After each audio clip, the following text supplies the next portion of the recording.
Alright, so welcome to a new video. Today we are going to start animating the first part of the website, which is nv8.io, nvg8.io.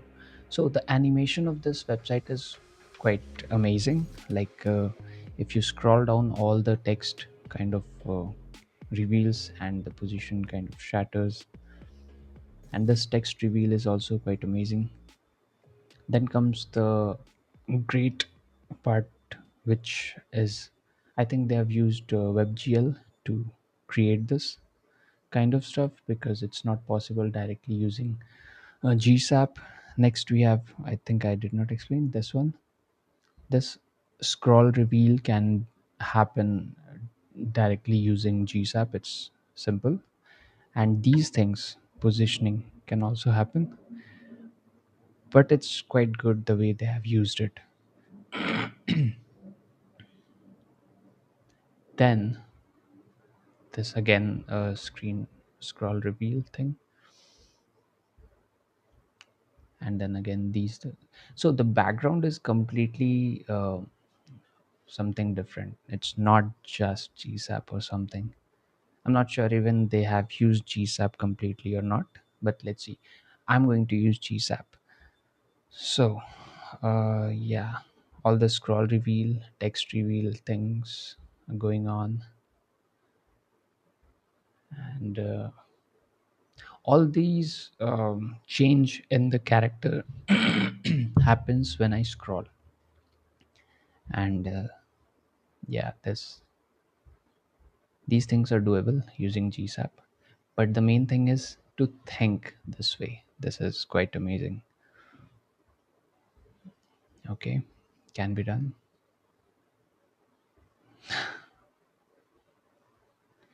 Okay, so the scroll text reveal thing, I will cover it in a separate video because it requires that kind of attention. And after that, this is doable. I can scroll the number changes. Yeah, that was really good. Okay, so these kind of fades to left and right, and then again scroll. This is what I wanted to discuss. They have used quite amazing way, or quite innovative way to showcase the FAQ section. In general, what happens is when we check out the FAQs, we see that people have uh, kind of created a tab section, and when I click on a tab, the questions answer gets revealed. That's the general way, most generic format, even most of the AI can create. And they will create because they are trained on that kind of stuffs only. But what they have done is they have kind of used a chat conversation kinds of stuff. Like someone, the user will put on a question, and answer will be displayed. Next question, answers will be displayed, and again like that. So this is quite innovative. Like it now we can use, if you are creating any website, I would highly recommend try creating your own FAQ section in this kind of format because it's quite new. And these questions also, so when I hover over it, the book shape kind of changes and becomes a circle to the right, and this structure also changes. So they have used, I think they have used Polygon. Yeah, it's doable using CSS only, but we'll use GSAP. And then this, so one thing I think most of you can add a basic fade animation using a lot of technologies like framer motion, animate on scroll, GSAP, or anime.js. Currently it's new and trending, but adding a simple fade animation won't work in today's world because I think anyone can add, and most of the websites already have that kind of animation, which is fade in kind of stuff. What separates like quality level websites and normal website is the easing part of the fade animation.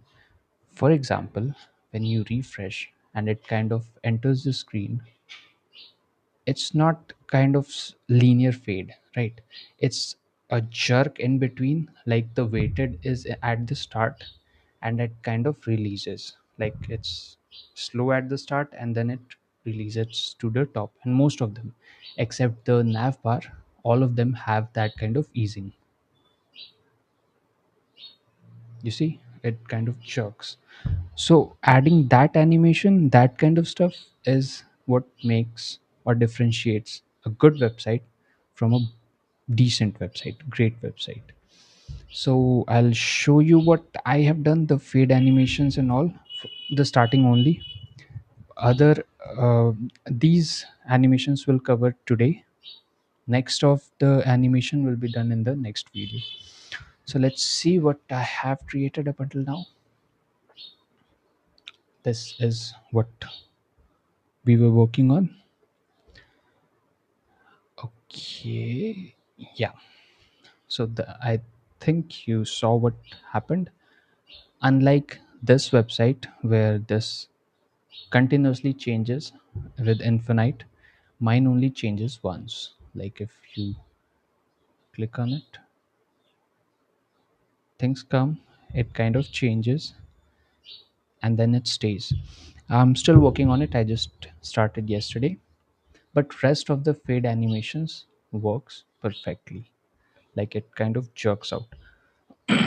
So I'll show you how that easing can also be applied. The dynamic easing, it's not just power 3 in and out kind of stuff. If you have used GSAP, you might know that kind of terms, but we'll go deep into it. Starting with the fade of the nav bar. If you see the fading of nav bar, it's quite linear fade, because in the main website also it's a linear fade without any jerk, right? So how you can implement it? Let's go to the header section. I'll show you the code first. So this is the React application. I've used React, Tailwind, and GSAP. React with TypeScript. So first install GSAP in your React, Next.js, whatever application you are using. Then register the plugin, use GSAP because it's highly recommended instead of use layout effect. uh, People now recommend GSAP. People now recommend you to use GSAP. And then also register the plugin custom ease, because you don't want those basic easing things which GSAP already provides, which are power in and out. I'll show you what I mean by that. But first, register these two plugins in the root or the page.txt. Now, you can use GSAP and custom ease in your project. So I'm not uh, going step by step. It's this is not kind of GSAP tutorial video. But if you don't know GSAP, looking at the code will help you a lot in understanding how the animation works using GSAP. So this video is helpful for those people also who don't know anything about animation and just starting out with their application to add animations. This will help them out, but it's not a complete base level videos, but it will help out, sure. So yeah, this is the page section. I only have at the moment hero section and the navbar and the animations that I have added, right? These things I'll explain you. First is the header, which is simple fade in animation. So I put on a class name of header into this component, and in that I am using use GSAP. It's just like use effect. If you want to add anything, dependencies, you can add it, but right now I'm not adding it. So what GSAP has is it has three variables, basically from to and from to. That's it. From to and from to. So from and to will get two values. From and to will only get one values actually, which is the value that you want to get. For example, if we are using to, it means we want to get to that point from the base level. So from the base level was this div with the opacity of 0, the starting point. And we want GSAP to get header class to a point of where the opacity becomes 1 with a delay of zero point 0.5 after the refresh. Simple, we haven't added any easing, so it just fades away, right? And now this is header, right? No, it covers the complete header and without any uh, heavy level technicality.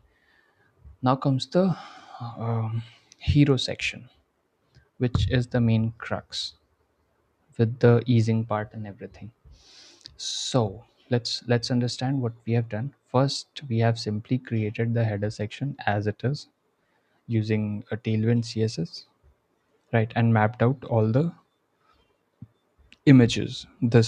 These images are not mine. I don't own any images. I've just used Canva to create it. I have subscription of Canva, so I use it a lot.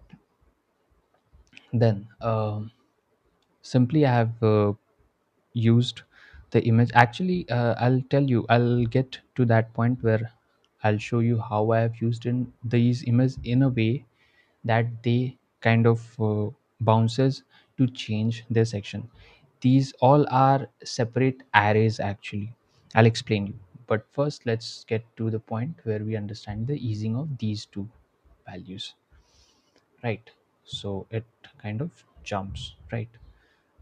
So these your data runs the world. This title I have already given a separate class name of title1, and these starting from today download reward section, a reward extension, I have given them a class name of title2 just to denote them. Now in the title1, what I have added, I have used a timeline. If you know GSAP, you'll understand what I mean by timeline. So timeline helps to sequentially allow animations to occur, right? So first was timeline TL1. I don't think we need TL1 here because we are directly using uh, but no, we still, I think we need, yeah, we need it. I'll explain you why. Just show you, just to show you why we need, or maybe we don't need. Then I'm confused. Actually, we don't need timeline.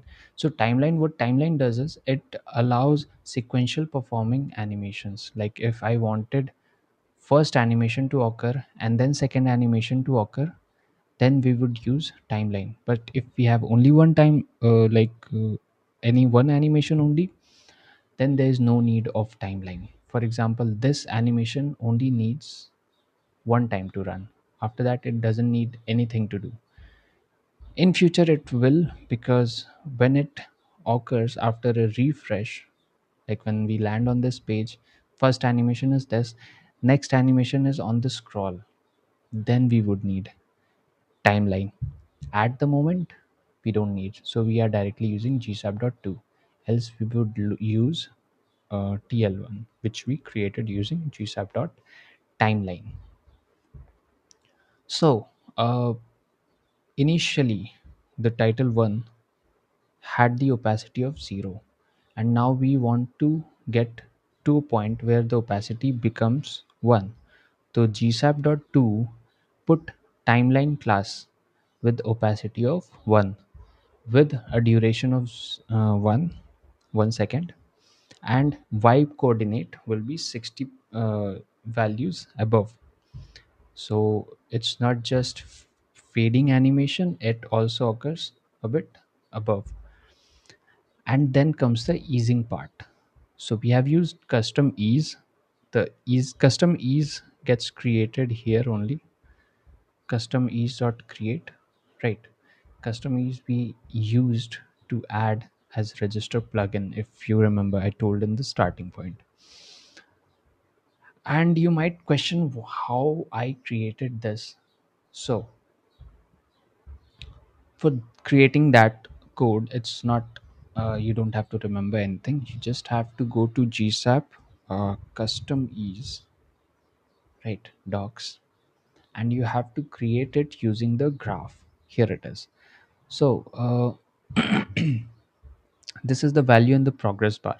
You have to understand this, how it works basically.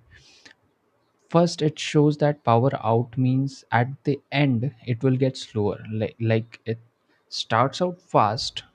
You can see the graph is quite steep, and then when it gets to the end it becomes slower.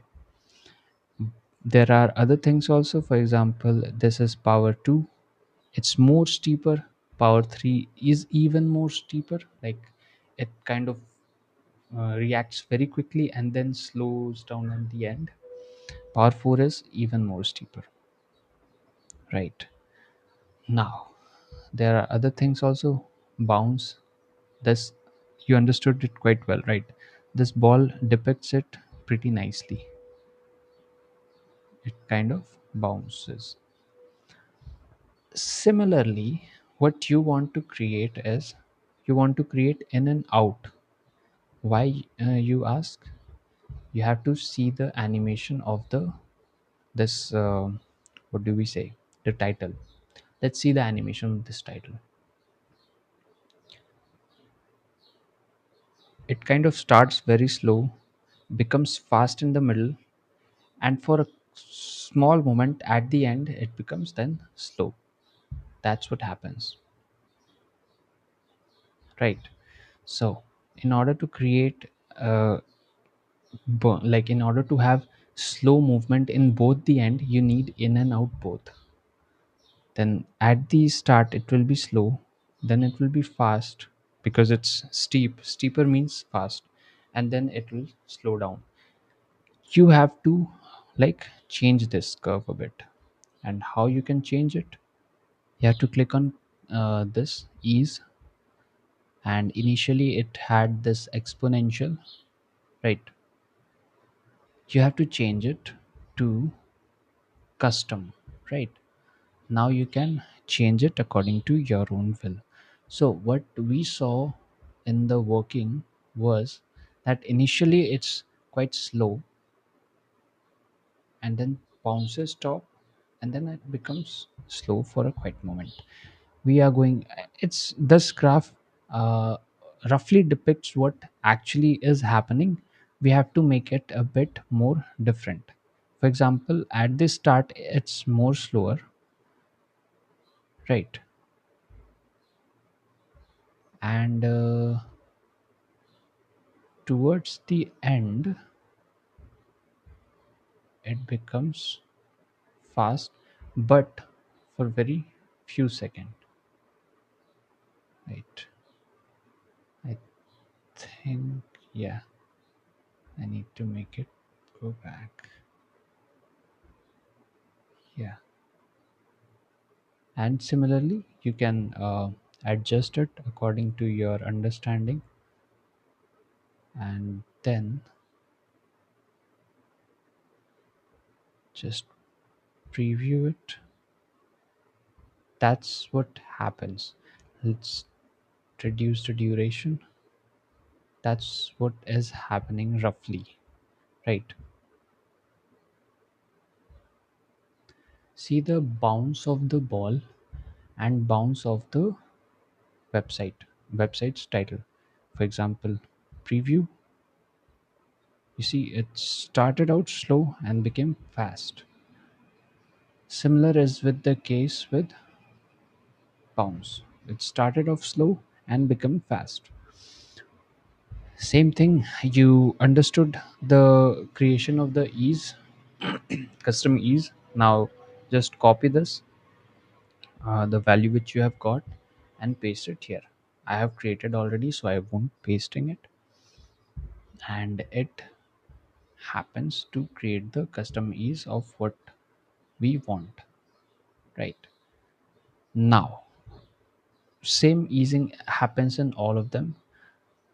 What about this? I'm still working on it, so I'll just give you a glimpse of what we are doing. So in this, you see there are all of them have like all the positions have two images, right?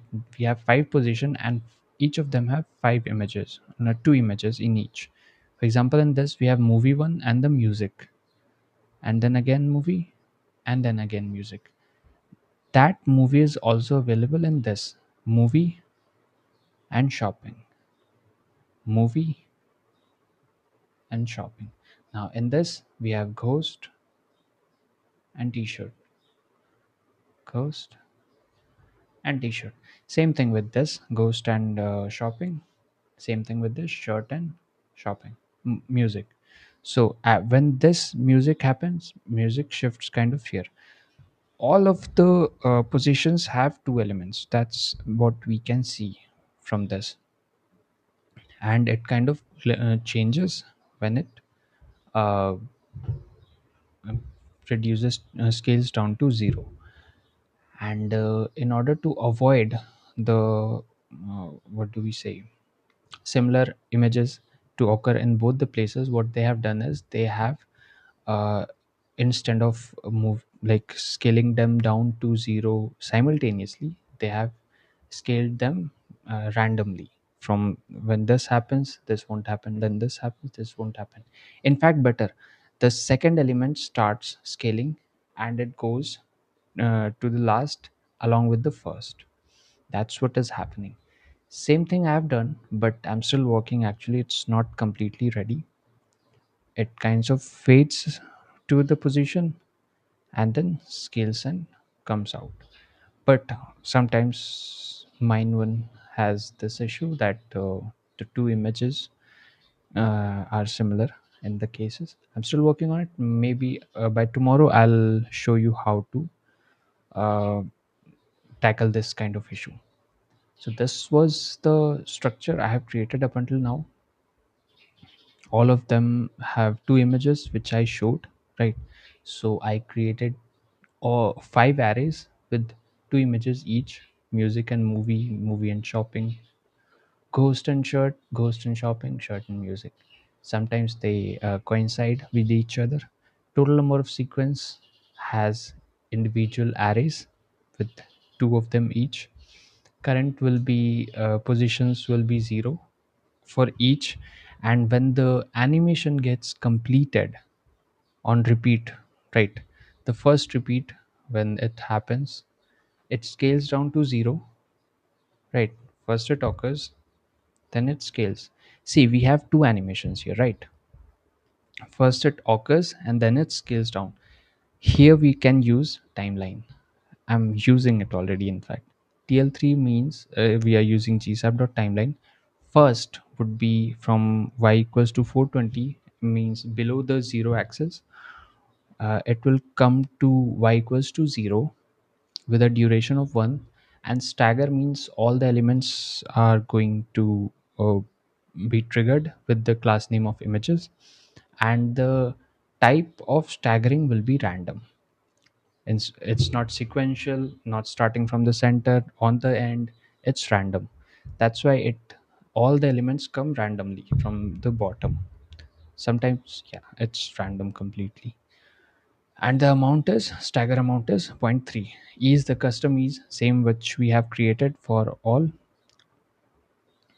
After this animation, we want the timeline to start another animation which currently I'm working on, which will be from scale 1 to scale 0, right? And on the scale 0 point, we have to repeat it again, and the current indices of each element is 0. So all of them are showing music, movie, ghost, ghost and shirt initially.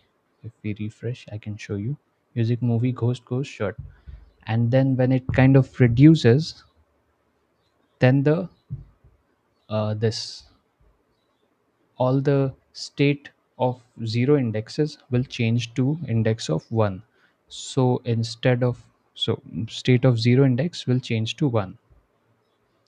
So instead of showing the first element after like getting smaller, they'll start showing the second element, but still it has 2 elements together. I'll work out and find how to change that, and then I'll update you in the next video.